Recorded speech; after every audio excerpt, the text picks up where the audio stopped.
Evaldo Barbosa, aliás, ouviu membros desses partidos emergentes hoje, né, Evaldo Barbosa, que estão agora, inclusive, preocupados com uma missão, encontrar um candidato a governador para a chapa majoritária. O caso do Avante, o ex-PTDB, por exemplo, não tem ainda um rumo com relação à eleição para o governo do Estado, mas já tem pré-candidato ao Senado. Vamos ver com o Evaldo Barbosa. O vereador Zé Filho é presidente estadual do Avante, ex-PTDB. A sigla faz parte de um bloco com 10 partidos emergentes e com estratégia eleitoral para a eleição de governador ainda incerta. O acordo dessa chapa, desses partidos emergentes, é que nós vamos nos manter unidos na proporcional. Alguns partidos tendem a apoiar o senador Eumano Ferrer, outros partidos tendem a apoiar o deputado Luciano Nunes e outros tendem a apoiar o governador Wellington Dias.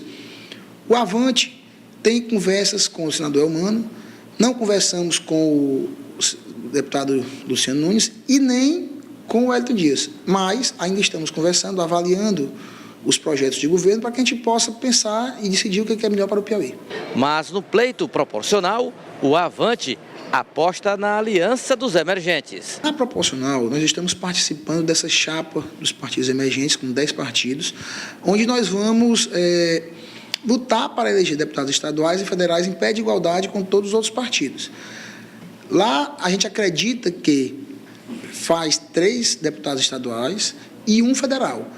Isso é a grande maioria. Eu, particularmente, acredito que com aquela coligação mantida, nós podemos fazer 4 deputados estaduais. Zé Filho também apresenta o candidato do Avante a senador. Na majoritária, nós estamos conversando com os pré-candidatos a governador e decidimos, há pouco tempo, lançar o nome do nosso correligionário Quem, como pré-candidato ao Senado. Tivemos uma pesquisa interna e, na Estimulado, Quem apareceu bem em Teresina.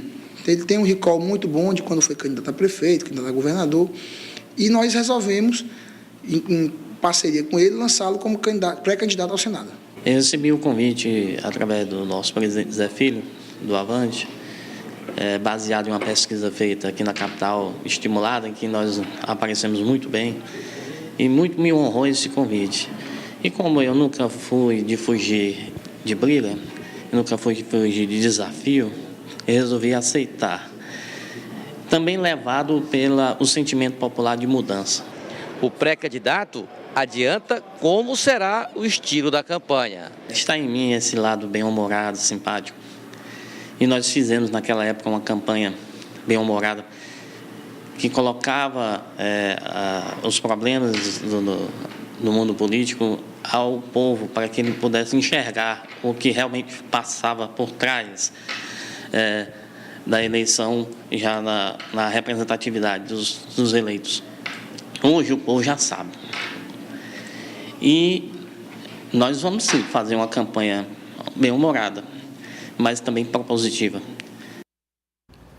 Evaldo Barbosa, deputado Luciano... Bom, Evaldo Barbosa, você disse que o G12 não quer virar G7, G5 e G3, né? Como aconteceu da outra vez. Ele quer começar G12 e terminar G12, ou seja, G10 agora, G10, né? nesse caso. E quer levar as últimas consequências e viabilizar a chapa proporcional como prioridade. Agora, no campo majoritário é que tem essa dúvida, né? Já perguntamos aqui ao deputado Luciano Nunes. Agora a gente percebe também, Joelson, que o Avante, liderado pelo vereador Zé Filho, que é secretário da Juventude da capital, portanto, um político ligado ao prefeito de Teresina, Firmino Filho. Eu queria até saber como é que está a relação aí, o envolvimento, o diálogo com o prefeito Firmino Filho nessa pré-campanha tucana, deputado. Bem, o diálogo com o prefeito é muito bom, nós continuamos conversando, compreendemos a responsabilidade e as obrigações do prefeito à frente da Prefeitura de Teresina e acreditamos sim no seu engajamento na nossa pré-campanha e na nossa campanha que iniciará a partir das convenções no dia 7 de agosto. Bom, muito bem. Deputado Luciano Nunes, o senhor tem trazido também questionamentos, o senhor e alguns deputados da oposição, em relação ao empréstimo que o governo do Estado fez junto à Caixa Econômica. E apesar de toda a movimentação da oposição, a Caixa Econômica diz que o empréstimo será liberado. Uma demonstração até de que alguns requisitos básicos foram cumpridos pelo governo, apesar das críticas feitas pela oposição. Muita gente achou, inclusive no governo, que a oposição estava transformando esse empréstimo numa espécie de cavalo de batalha por causa das eleições. Como é que o senhor avalia esse comentário? Bem, essa é a versão que o governo quer passar, né? Primeiro é importante registrarmos que o empréstimo que está prestes a ser liberado é um novo empréstimo, é o segundo empréstimo. É o Finisa 2. O Finisa 2. A segunda parcela do Finisa 1, do primeiro empréstimo, não foi liberado e nem tem previsão de ser liberado justamente em função das irregularidades que foram detectadas pela própria Caixa Econômica Federal. A oposição votou a favor dos 2 empréstimos na Assembleia Legislativa. Esses empréstimos foram aprovados por unanimidade. O que nós defendemos é que os empréstimos sejam corretamente aplicados. O que a Caixa Econômica detectou foi que houve desvio, de que alguns pagamentos constantes na prestação de conta são referentes a obras ou serviços prestados antes, inclusive, da assinatura do primeiro contrato. Então, as irregularidades constantes do primeiro contrato estão impedindo ainda a liberação da segunda parcela do segundo. E o segundo empréstimo, que deve ser liberado nos próximos dias, nós vamos continuar fiscalizando a sua correta e regular aplicação. O que nós defendemos é a transparência nessa aplicação. Porque a oposição foi acusada de torcer contra o empréstimo. Não, de forma alguma. A oposição quer que as obras sejam realizadas. Eu disse que nós votamos a favor desses empréstimos na Assembleia e estamos cumprindo o nosso papel de fiscalizar para que as obras aconteçam. O primeiro empréstimo, a primeira parcela, a própria Caixa Econômica Federal, os órgãos de controle, Tribunal de Contas do Estado, Tribunal de Contas da União, o próprio Ministério Público Federal, detectou essas irregularidades e o desvio não foi aplicado de acordo com o plano de trabalho que foi assinado junto à Caixa Econômica Federal. Então nós vamos continuar, sim, fiscalizando, cobrando transparência e que as obras possam sair do papel. Délio Rocha, direto de Brasília.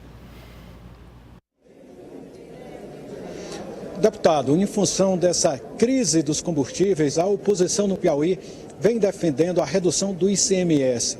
O senhor acha que esse movimento tem só um cunho político ou o senhor acha que é possível, de fato, reduzir o ICMS dos combustíveis sem que isso comprometa as contas do governo? Bem, Délio, importante destacarmos que nós fomos contra a majoração desses impostos ainda no ano passado.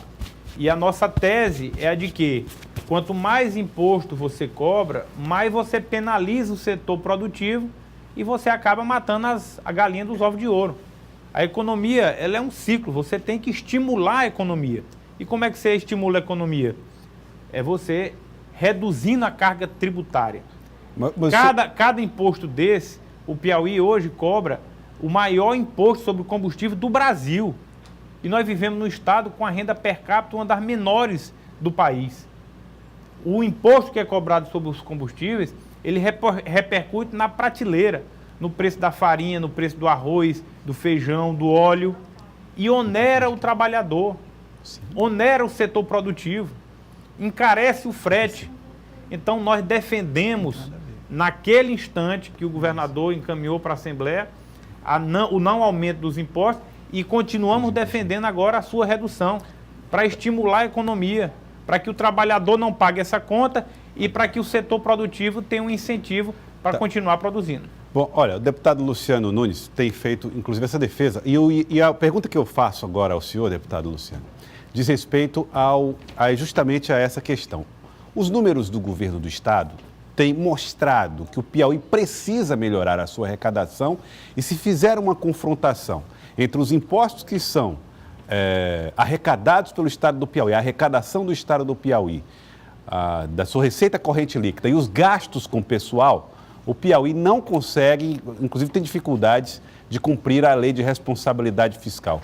Não seria fácil para um candidato na oposição defender redução de impostos, mas na hora de governar precisar desses impostos para garantir os investimentos que o senhor está defendendo? Wells, nós temos que reduzir o tamanho da máquina. O governador inchou a máquina. O governador tem hoje 69 secretarias que só servem para acomodar os seus aliados políticos. Nós temos que ter uma gestão técnica, com foco, com planejamento. priorizando as obras e os investimentos que são necessários para o estado do Piauí. Se eleito, isso fará uma reforma drástica nessa estrutura? Com um estado focado no desenvolvimento, apoiando a produção, nós vamos gerar riqueza. Gerando riqueza, nós vamos aumentar a arrecadação do estado, sem ter que aumentar os impostos. A crise do desabastecimento que o Brasil todo e o Piauí sofreu, revelou um dado alarmante aqui em Teresina, que se reflete em todo o estado do Piauí. Todos nós sabemos que boa parte dos alimentos, das frutas e verduras que abastecem a Ceasa de Teresina, elas vêm de Petrolina, no Pernambuco, e vêm aqui de Tianguá, no Ceará. Mas o índice que foi constatado é alarmante. 94% dos produtos que chegam na Ceasa de Teresina vêm de outros estados. 94%. Teresina é uma cidade que tem uma extensão territorial, uma das maiores do país. Nós temos terras férteis, nós temos água, nós somos banhados por 2 rios e nós não produzimos os alimentos que consumimos. Isso se reflete em todo o estado. Nós temos que apoiar o setor produtivo, não só o setor primário, a agricultura familiar, até a agricultura mecanizada, mas temos que apoiar o setor produtivo. Nós temos aqui no Polo Empresarial Sul até deficiência de energia elétrica. Nós temos que atrair investimentos, empresas, para gerar emprego, renda para a nossa população e riqueza. E nós temos que estimular os piauienses a empreender, a produzir, para gerar emprego, gerar renda. Nós temos 1 milhão de piauienses residindo fora do Piauí, atrás de oportunidade, porque o nosso estado, a atual gestão, que está concluindo aqui o 3º mandato, 12 anos, portanto, não é capaz de gerar essas oportunidades para os piauienses. Nós queremos construir um Piauí novo, um Piauí produtivo, um Piauí de oportunidades. Tá certo. Eu queria agradecer o deputado Luciano Nunes, pré-candidato ao governo do estado pelo PSDB. Muito obrigado pela participação conosco aqui no Jornal do Piauí. Obrigado por ter vindo. Eu é que agradeço a oportunidade, sempre me colocando à disposição.